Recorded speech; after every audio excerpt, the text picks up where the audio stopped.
Bawat hibla ng buhay ay may tinatagong liwanag. Sa channel na to, malalaman ang tunay na kwento. Mula sa simula hanggang sa wakas. Ihanda ang sarili sa mga bagong kaalaman. Panoorin natin ang video ng Mensahero ng Silangan.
Masayang balita mga Ophirians, narito na ang karugtong na video ng Rizal series.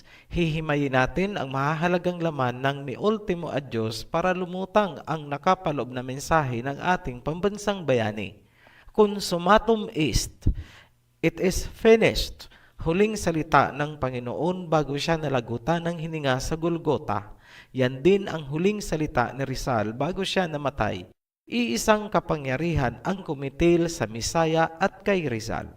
Ang Misaya noon ay umiyak, humingi ng tulong sa Ama na kung pwede palipasin ang kanyang kamatayan. Nasusulat, "Abba, Father," he cried out, "everything is possible for you. Please take this cup of suffering away from me, yet I want your will to be done, not mine." Mark chapter 14, verse 36. Kung ang Misaya ay umiyak at natakot, ano kaya ang pakiramdam ni Rizal? Bakit sa luneta ang kanyang naging huling hantungan? Ano ang nilalaman ng kanyang huling paalam? Samahan niyo po kami sa pagpapatuloy ng Rizal series at muli tayong maglakbay pabalik sa panahon upang maunawaan natin ang totoong nangyari sa ating pambansang bayani. Puntahan natin si Rizal noong gabi bago siya pinatay. Pumasok tayo sa selda.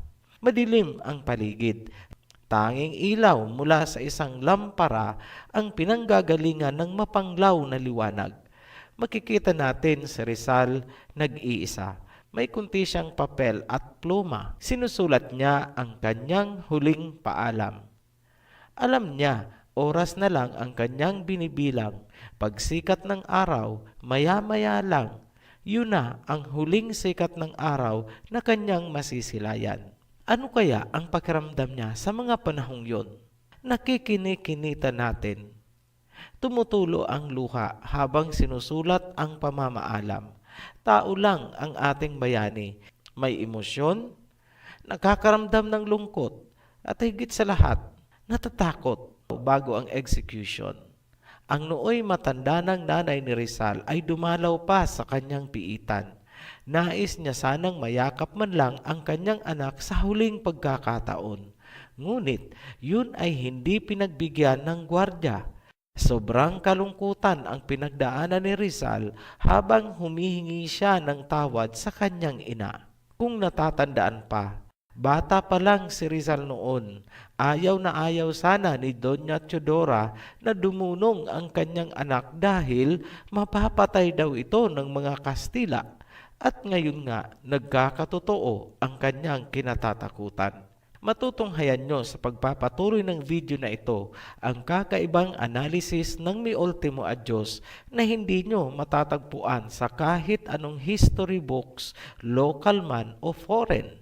Huwag po kayong magtataka bakit naiiba ang interpretasyon ng Ophirian heritage. Dumaan kasi tayo sa pagkatao, mga karanasan, pananaw at higit sa lahat ay ang mga ipinaglalaban ni Rizal. Yan ang tanging paraan para maunawaan ng tama ang kanyang mga obra gaya ng Noli Me Tangere, El Filibusterismo at higit sa lahat, itong Mi Ultimo Adios. Binuksan natin ang nakaraan mula sa anggulong ito. Makikita natin na si Rizal ay parang isang biktima ng krimen, kung saan puwersahang pinasok ang kanilang bahay, ngunit nakilala niya ang punong salarin, nadiskubre niya ang motibo, at nagawa niya itong isulat bago pa man siya binawian ng buhay. Yan ang Mi Ultimo Adios. Ang kanyang isinulat ay hindi isang work of art at hindi sapat ang pag-aalay ng mga bulaklak sa kanyang puntod o estatwa bilang paggunita. Isinulat ni Rizal bilang annotation sa Sucesos de las Islas Filipinas kung ano talaga ang gusto niya. Kanyang sinabi, kung magtatagumpay ang librong Sucesos, nagisingin ang inyong diwa na maalala at maituwid ang mga mali at paninira, sa gayon, hindi na sayang ang aking pinagpaguran.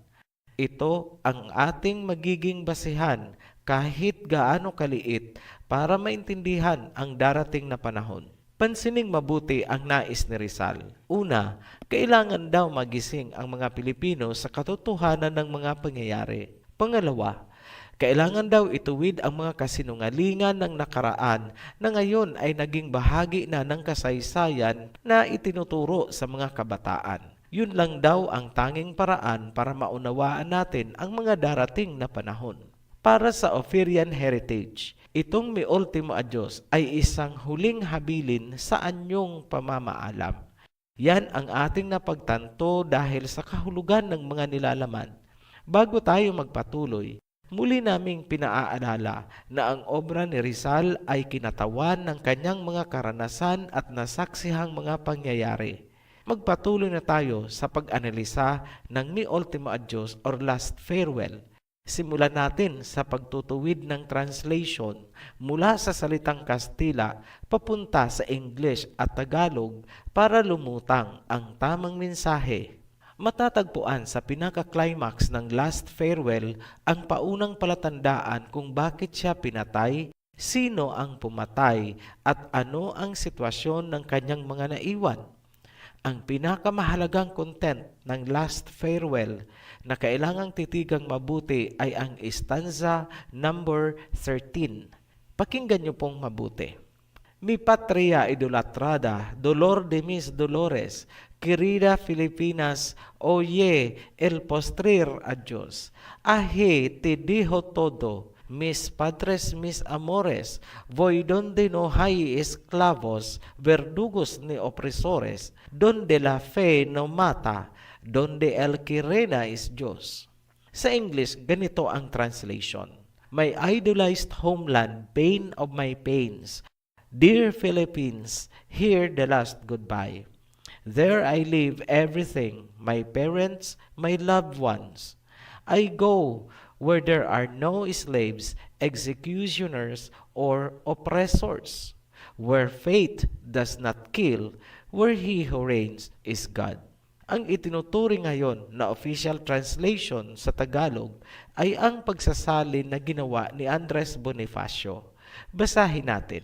Bayang iniirog, sakit niya ring hirap, katagalugan kong pinakaliliyag, dinggin mo ang aking pagpapahimakas, diya'y iiwan ko sa iyo ang lahat. May mga napansin tayo na inaccuracies sa pagsasaling ginawa ni Bonifacio kung saan nawala ang ilang mahahalagang nilalaman ng original. Una, nawala sa Tagalog version ang Querida Filipinas dahil naisalin itong katagalugang pinakaliliyag. Ang layo po, di ba? Wasak ang totoong mensahe ni Rizal. Ang Pilipinas ay hindi lang ang katagalugan dahil may mga region na Bisaya. Tila ba si Bonifacio na ang nagsasalita at hindi na si Rizal?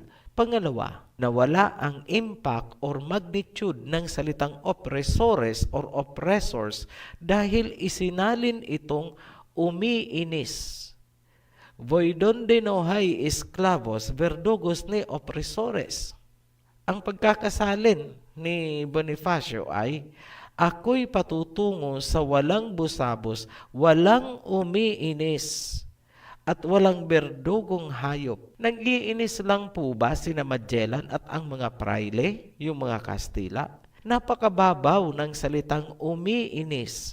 Kailangang mapanatili ang impact gamit ang kasing bigat na salita sa Tagalog. Hindi pwedeng ang oppressor ay isasalin na umiinis. Mas malapit siguro ang salitang manlulupig. Tila hindi na malayan ni Bonifacio na ipinapasok niya ang sarili niyang thoughts or diwa sa obra ni Rizal. Pangatlong nawala ang kahulugan ng donde la fe no mata, donde el que reina is Diyos. Ito ay isinalin na pananalig doon ay di nakasasalot. Ang nararapat na salin ay kung saan ang pananampalataya ay hindi pumapatay. Note, mula sa Spanish to English, ang translation ay where faith does not kill. Mabibigat at very strong words ang ginamit ni Rizal, kung kaya itinago or palihim niyang inilabas ang mi ultimo a Diyos. Hindi na natin masigurado kung paano na ilabas, ngunit ayon sa mga available sources, ito daw ay ipinasok sa lampara, yung isang impormasyon naman ay sinasabing sa sapatos daw upang maiposlit. Isa lang ang ibig sabihin, palihim niya itong inilabas para hindi maharang. Ngayong nakita na natin ang mga inaccurate translation, ito ay itama muna natin at babasahin namin sa inyo ang binuo ng Ophirian Heritage. Paunawa, binaliwala ng Ophirian Heritage ang makasining o theatrical na aspeto alang-alang sa kahulugan. Mas binigyan natin ng halaga na mapreserba ang nilalamang kahulugan kaysa poetic art gaya ng rhyming. Basahin natin ang rendition na ginawa ng Ophirian. Ito yung stanza number 13. Iniirog kong lupang tinubuan, kirot ng aking pagpapakasakit. Ginigiliw kong Pilipinas, huling paalam iyong pakinggan. Iiwanan ko ang lahat, ang aking magulang at mga mahal sa buhay. Ako'y paroroon kung saan walang alipin, walang berdogo at walang manlulupig. Kung saan ang pananampalataya ay hindi pumapatay, kung saan ang iluhim lamang ang naghahari. Ngayon, isa-isahin na natin ang mahahalagang punto ng istansa at i-decode natin ang nais ipakahulugan ni Rizal. Sa sino mang nagnais na i-decode ang lalim ng mi ultimo a Diyos, kailangang alam natin kung paano at bakit binuo ni Rizal ang Noli Me Tangere at El Filibusterismo. Kailangan ding unawain bakit ini-endorso ni Rizal ang Sucesos de las Islas Filipinas. Kailangan ding alamin bakit ginagalugad ni Rizal ang mga museum at libraries lalo na sa Europa at Amerika. Kapag napagtanto ang mga motibo ni Rizal sa kanyang mga ikinikilos, saka mo palang mauunawaan ang kahulugan ng mi ultimo a Diyos. Yan ang sikretong daan papunta sa kanyang mga obra. Isa-isahin natin ang mga linya na may mahahalagang kahulugan. Unahin natin itong, iniirog kong lupang tinubuan, kirot ng aking pagpapakasakit. Ang linyang ito ay self-explanatory kung napanood nyo ang mga naunang video natin sa Rizal series. Magbibigay na lang po kami ng karagdagang impormasyon bakit sinabi ni Rizal na pains of my pain. Sa Tagalog, kirot ng aking pagpapakasakit. Halimbawa niyan ay noong nasa Germany si Rizal at naubusan siya ng pera, nagkasakit sa kasagsagan ng winter. Nakaranas din ng gutom habang sinusulat niya ang Noli Me Tangere. Lahat ng hirap na pinagdaanan niya at ang napipintong kamatayan ang tinutukoy niya sa dolor de mis dolores, pains of my pain, kirot o hapdi ng aking pagpapakasakit. Titigan natin ang sumusunod na linya. Voy donde no hay esclavos, verdugos ni opresores. Sa English, I go where there are no slaves, tyrants, or hangmen. Ako'y paruroon kung saan walang alipin, walang berdugo, at walang manlulupig. Kung naaalala pa ang naunang video, nailahad natin na ang nagbigay inspirasyon kay Rizal upang isulat ang Noli Me Tangere ay ang librong Uncle Tom's Cabin. Ang librong yan ay tungkol sa slavery ng mga blacks na nangyari sa Amerika dahil sa transatlantic slave trade. Napag-ugnay niya na ang mga pangyayari doon at ang nangyayari sa Pilipinas ay dahil sa gawain ng mga Europeans, kasama dyan ang Spain na nasa Pilipinas din. Pinatutungkulan ni Rizal ang mga Europeans na verdugos at oppressor, manlulupig. Ngayon, bakit may sinasabi si Rizal na hangman or berdugo? Sa kanyang pag-iikot sa Europe, marami siyang natutunan sa larangan ng history. Alam niya ang tungkol sa mga heretics na ipinapapatay sa pamamagitan ng Inquisition. Ang Spain ay nagpapatupad ng Inquisition upang palaganapin ang militanteng Katolisismo mula pa sa panahon ni Queen Isabella at King Ferdinand. Kung natatandaan pa, si King Ferdinand at Queen Isabella ng Espanya ay pinagkalooban ng kapangyarihan ni Pope Alexander VI noong 1494. Kaakibat ng kapangyarihang ibinigay ay ang pagpapalaganap ng Katolisismo. Kapag ikaw ay kumontra sa doktrina, ikaw ay tatawaging heretic. Ipapataw sa iyo ang pinakamasakit na kamatayan sa pamamagitan ng pagtorture o pagpapahirap sa ngalan ng pananampalatayang Katolisismo. Yan ang tinutukoy ni Rizal sa linyang Voy donde no hay esclavos, verdugos ni opresores, at donde la fe no mata, donde el que reina es Diyos. Sa sino mang nagsasabi na gawa-gawa namin ang istoryang ito, search nyo kahit anong encyclopedia o credible history books. Magbasa kayo tungkol sa isinagawang Inquisition ng Espanya at ng Roma. Sinabi ni Rizal na paruroon siya sa dako kung saan ang naghahari ay ang Elohim. Donde el que reina is Diyos. Ibig sabihin, by contrast, ang kanyang iiwanan ay pananampalatayang pumapatay at hindi pinaghaharian ng Elohim. Kung hindi lubos na nauunawaan ang aming interpretasyon na yan, simple lang, gamit tayo ng analogy. Kapag sinabi mong iiwanan mo ang isang lugar dahil nais mo yung malamig na lugar, ibig sabihin, ang lugar na iiwanan mo ay mainit. Ganyan lang po kasimple. Kaya, noong sinabi ni Rizal na paruroon ako sa dako kung saan ang naghahari ay ang Panginoon, ibig sabihin, ang iiwanan niya ay hindi pinaghaharian ng Panginoon at ang namamayaning pananampalataya ay pumapatay. Simple lang po. Magtataas kami ng $1 million question. Sino ang pumatay kay Rizal at sa Misaya? Simplify natin ang sagot dyan. Huwag po kayong maiinip. Ilalatag lang po natin ang premise para suportado ang ating sinasabi. Para sa mga alam na itong bahagi, huwag nyo pong aakalain na paulit-ulit tayo. Lagi kasi nating kinukonsider yung mga baguhan na itong video pa lang ang napapanood para makarelate din sila. Pero kailangan pa rin nilang panoorin yung mga nakaraan, lalo na itong Rizal series para maintindihan ng lubusan. Mag-trace back po tayo sino ang mga tao na nasa likod ng sinapit ni Rizal at ng mga Pilipino. Hindi ba't ang mga Kastila, Spain? Walang dapat pagtalunan sa puntong yan. Ano ang bitbit na pananampalataya ng mga Kastila dito sa Pilipinas? Militanteng Katolisismo. May pagtatalunan ba tayo tungkol dyan? Wala. Bakit bitbit ng Espanya ang Katolisismo dito sa Pilipinas?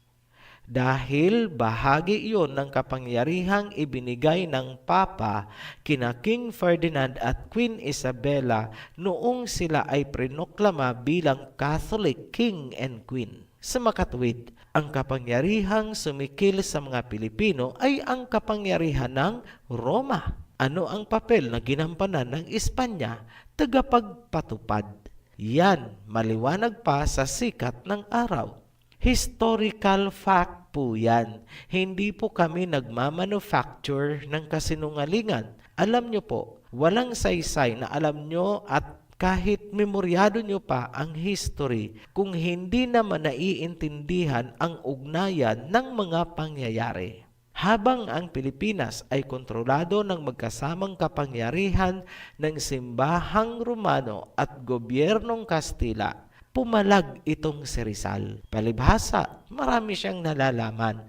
Kinalaban niya ang doktrina ng Roman Catholic Church at kinalaban niya rin ang pang-aabuso ng mga Kastila. Ipasok natin ang linya ng mi ultimo a Diyos.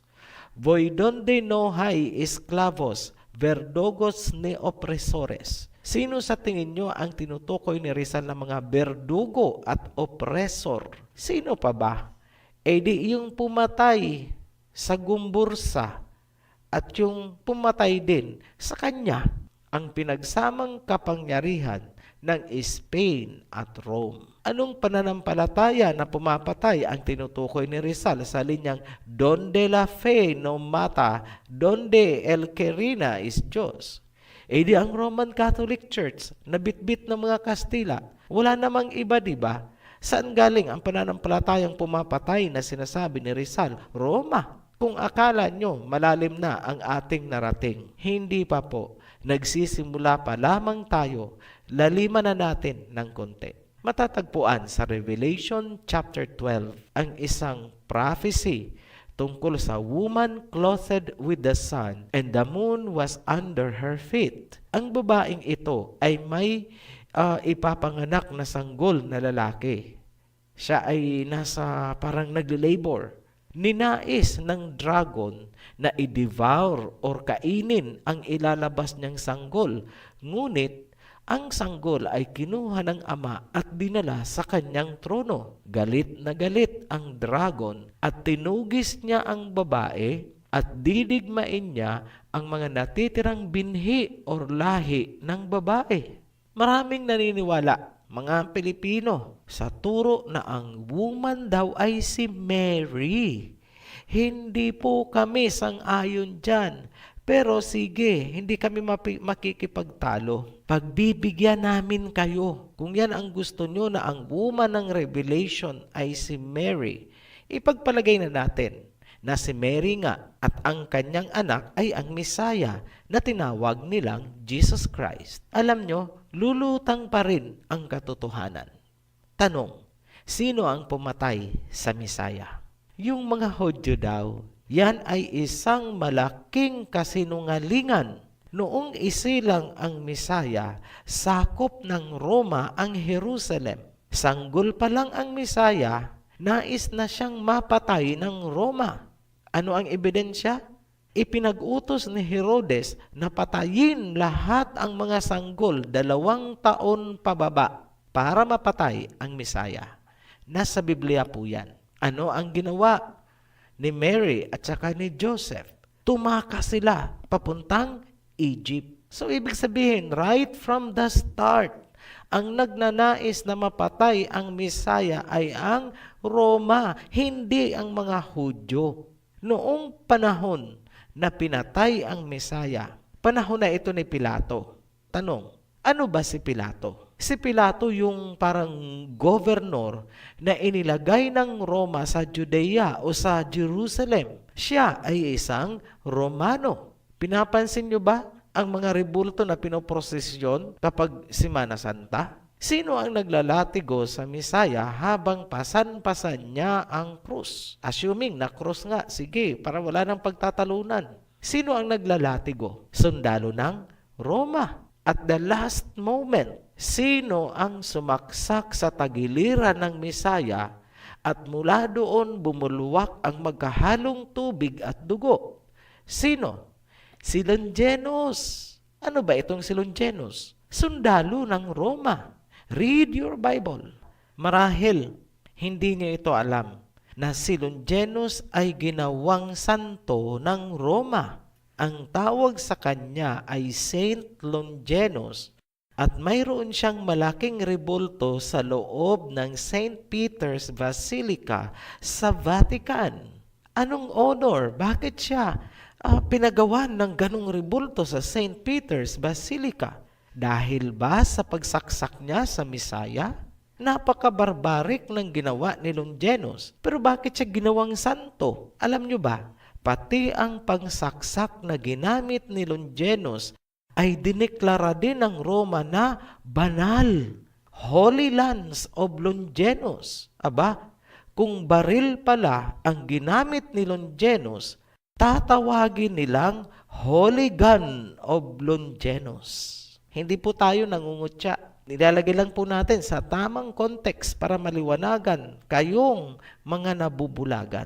Yan ay mga patunay na ang nasa likod ng malupit na pagpatay sa Misaya ay Roma. Kung pagbibigyan natin ang mga nagpipilit na si Mary nga ang woman clothed with the sun sa Revelation at ang anak ay ang Misaya, tapos ang Misaya ay pinatay ng kapangyarihan ng Roma, sino pala ang dragon? Simple lang po, di ba? Sino ang dragon na lumalabas? Na gustong patayin ang Misaya mula sa pagkasanggol. At ngayon, napatay na nga ang Misaya. Alam natin kung sino ang pumatay. Sino pala ang dragon? Mag-isip-isip nga po kayo. Balikan natin si Rizal. Kaninong pananampalataya or belief system ang kinalaban ni Rizal? Kanino? Roma. Ano ang kinalabasan? Luneta. Ano ang pakay ng mga Jesuits? Bakit binalik-balikan nila si Rizal ilang araw bago ang execution? Hanggang sa huling sandali, pinahahalik nila si Rizal sa krus. Ginawa ba ni Rizal? Hindi. Inilayo niya ang kanyang mukha. Tandaan na ang kapangyarihang taglay ng mga Kastila ay ang ipinagkaloob ng Papa kina King Ferdinand at Queen Isabella. Yun ang nasaling ni Rizal. Kaya totoo ang sinabi ni Rizal na hindi rebelyon ang kanyang kaso. Ngayon, alam nyo na kung bakit sinabi ni Rizal na paruroon siya sa dako kung saan ang pananampalataya ay hindi pumapatay. Donde la fe no mata, donde el que reina es Diyos. Poco más o menos alas 7 ng umaga, December 30, 1896, 2 ulo ng dragon ang kumitil sa buhay ni Rizal. At habang ito ay nakabulagta, itinugtog ng banda ang Marcha de Cadiz ng Espanya. Consumatum est, it is finished. Kami ay nananawagan na ipanalangin niyo po ang channel na ito dahil pumapasok na po tayo sa mga napakasensitibong usapin na tinakpan sa loob ng maraming siglo. Higit pa riyan ang mga darating. Sobrang dami po tayong ilalahad. Ito ang panahon na kailangang magising na ang mga Pilipino. Kailangang malaman nyo na tayo ang lahi ng Hebreyong si Joktan. Muli kaming nagpapasalamat sa mga patuloy na nagsusubaybay ng ating series. Hanggang sa muli, mabuhay, Ophirians! Naniniwala po ako na ikaw na nanood ay maraming katanungan at unti-unting nabubuksan ang iyong diwa. Kung nais mong magpatuloy, subaybayan ang nasabing video ng Mensahero ng Silangan. I-follow lang ito, i-share at i-subscribe. Maraming salamat po.